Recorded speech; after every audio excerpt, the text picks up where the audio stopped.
FB TV. Jeta ime sot është shumë larg asaj që kam pasur dikur. Pasi prej disa vitesh kam lënë Shqipërinë dhe jam vendosur në Angli. Por historia që dua të tregoj nis shumë vite më parë, në një fshat të vogël. Kur isha i vogël, jeta atje ishte e thjeshtë. Nuk i kishim shumë mundësitë ekonomike, por kishim njëri tjetrin. Shkolla jon fillore ishte aq e vogël sa që shpesh fëmijët e klasave të ndryshme rrinin bashk në të njëjtin obor gjatë pushimeve. Në atë kohë kisha një shoqe. Ajo ishte më e madhe se unë.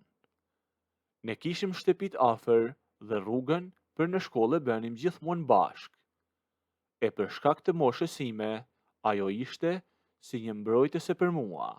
Më ndihmonte të mbaja çanten kur isha i lodhur. Ndanim edhe ushqimin bashk. E të gjithë në lagje na thoshin se dukeshim si motër e vëlla.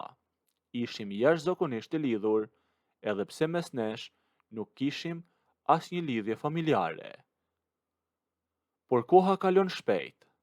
Vajzat e fshatit rriten e familjet lëvizin. Familja e saj u zhvendos në qytet dhe më pas dëgjova që kishin ikur jashtë shtetit.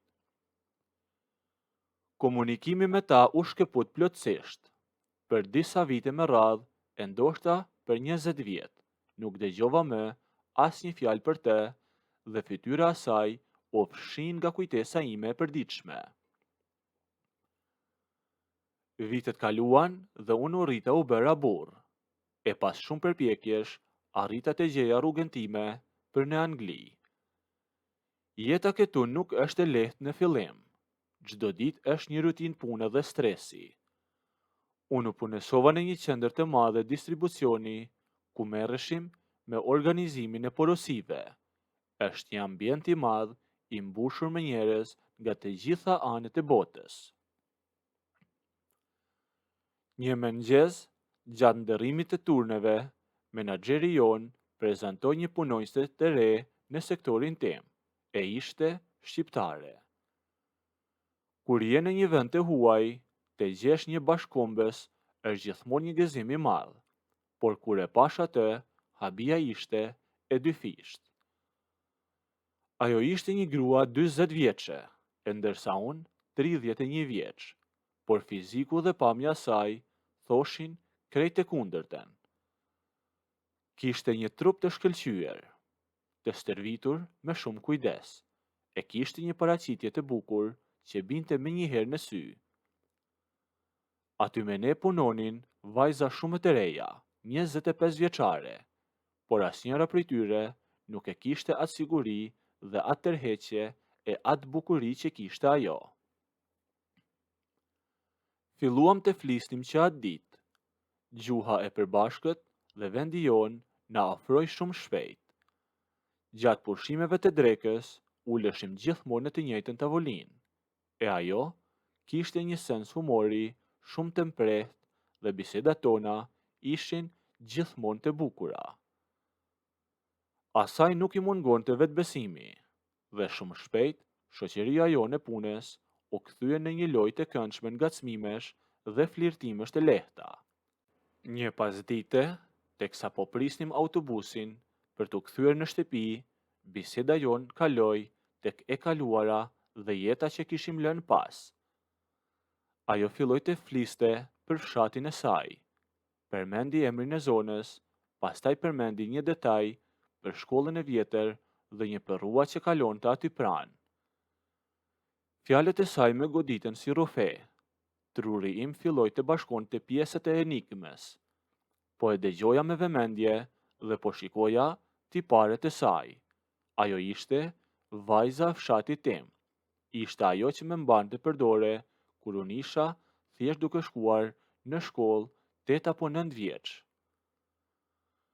Gruaja e bukur, tërheqëse dhe plot jetë që kisha përballë, ishte ajo motra ime e dikurshme e oborit të shkollës, që në fakt nuk e kisha motër të vërtet.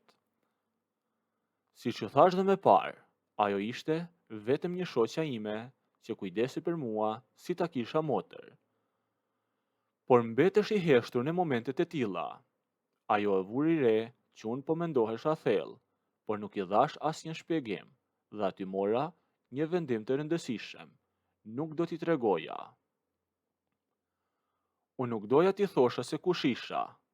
Përse? Sepse isha një burr 31 vjeç dhe kisha një interes tjetër për të tani. Nëse do t'i zbuloja identitetin tim, e dija shumë mirë se çfarë do të ndodhte. E dija që bisedat tona flirtuese do të merrnin fund me një herë. Ajo do të më shihte sërish si atë komshiun e tij me të cilin ndante ushqimin dhe e gjithë kjo dinamik që kishim krijuar do të shkatërrohej. Në fund të fundit, ne nuk kishim asnjë lidhje gjaku, asnjë lidhje farefisnore, ishim thjesht dy të rritur që po shijonin shoqërinë e njëri tjetrit në një vend të huaj. Ndaj, goja ime mbeti e mbyllur. Njohja jon vazhdoi me të njëjtin ritem. Në Angli, ditët me diell janë të rralla, por sa herë që koha ishte e bukur, ne e shfrytëzonim. Pas pune, nuk shkonim direkt në shtëpi. Bënim shëtitje të gjata në përparqet e qytetit. Ecnim me orë të tëra në rrugicat e mbushura me gjelberim. E flirtimi mes nesh bëhej çdo ditë e më i madh. Ajo më bënte komplimente për mënyrën se si vishesha apo si flisja, dhe unë ja ktheja duke i thënë hapur se sa e veçantë dhe sa e bukur ishte, e asnjëri nuk fshihej më. Ajo ndihej mirë me vëmendjen time dhe tregonte këtë gjë në çdo veprim. Kjo situatë zgjati për disa javë, derisa mbërritëm në një pikë ku gjërat duhej të ndryshonin. Një ditë kishim lënë të dilim të pinim diçka bashk në një lokal afër qendrës, por koha u prish befas. Filloi një shi i fortë dhe erë. Ishte e pamundur të rrije jashtë. E pa u menduar gjatë, i dërgova një mesazh. Mos u nis për në qendër, eja tek shtëpia ime, po përgatis një kafe për ty, i shkruajta. Ajo pranoi pa më thënë jo. Më tha që ishte rrugës, e shtëpia ime ishte jo aq e madhe, por e rregulluar mjaft mirë. Rregullova ambientin dhe prita. Pas rreth 20 minutash dëgjova zilen e derës. Hapa derën e ajo qëndronte aty me xhupin pak të lagur nga pikat e shiut. Buzëqeshi sapo më pa, u fut brenda dhe la xhupin e saj në varsen afër derës. Shtëpinë e kisha të ngrohtë dhe të qetë. E jashtë, shiu vazhdonte të përplasej në xhamat e dritareve të mia, duke krijuar atë zhurmën tipike që të shkëput nga jeta e përditshme dhe të jepte një qetësi që kishim nevojë. Ja kisha përgatitur kafen, e ulëm të dy e të pinim kafe. E pasi mbarova kafen time, e lash filxhanin aty dhe ajo bëri të njëjtën gjë, e u mbështet rehat në koltok dhe ndjeja që po ndihej mirë. Biseda atë ditë ishte ndryshe. Nuk ishte më shaka për punën, apo nuk flisnim e nuk bënim thashe theme për njerëzit e tjerë e kolegët e punës. Tani ishim duke folur vetëm për njëri tjetrin, e ajo ankohej për lodhjen e javës dhe po më tregonte se sa mirë ndihej në atë shtëpinë time. Nga mënyra se si fliste, e ndjeja që kishte pak turp, por fakti që ishim të dy vetëm në shtëpinë time dhe jashtë bënte ai moti keq, e bënte çdo fjalë të dukej më e bukur e më domethënëse. Unë shikoja tek fliste dhe e dija që ky ishte momenti, e nuk kisha ndërmend t'ja tregoja kur atë historinë e vërtet, nuk kisha ndërmend ta lija atë pëlqim të mbetej vetëm me fjalë. Unë ngrita nga vendi im me qetësi, dola përpara e eca drejt saj. Unë dala fiks duke shikuar atë, teksa ajo ishte akoma ulur.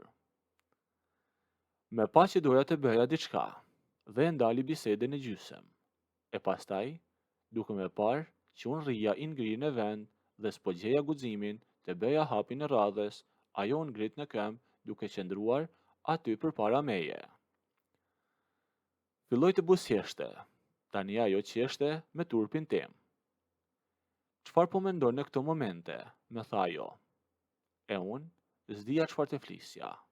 Jo ofrova, duke e parë në sy e duke buzëqeshur që të dy, ndërsa duart i mbështeta tek beli i saj i hollë. Ofruam kokën edhe unë edhe ajo, ndërsa kishim shumë turp që të putheshim. Por ajo u ngrit pak në majat e gishtave, aq sa të përplaste buzët e saja tek të mijat. Me përqafoi me duar, ndërsa edhe unë bëra të njëjtën gjë, dhe po i lëdhatoja flokët, dhe ajo me puthte shumë ëmbël. E gjithë kjo histori nuk mbeti më aq. Pasi u puthem, ja bëra me sy. Nëse doni të ndëgjoni historinë deri në fund, bëjini videon like, a nëse nuk doni, abonohuni ose bëjini subscribe.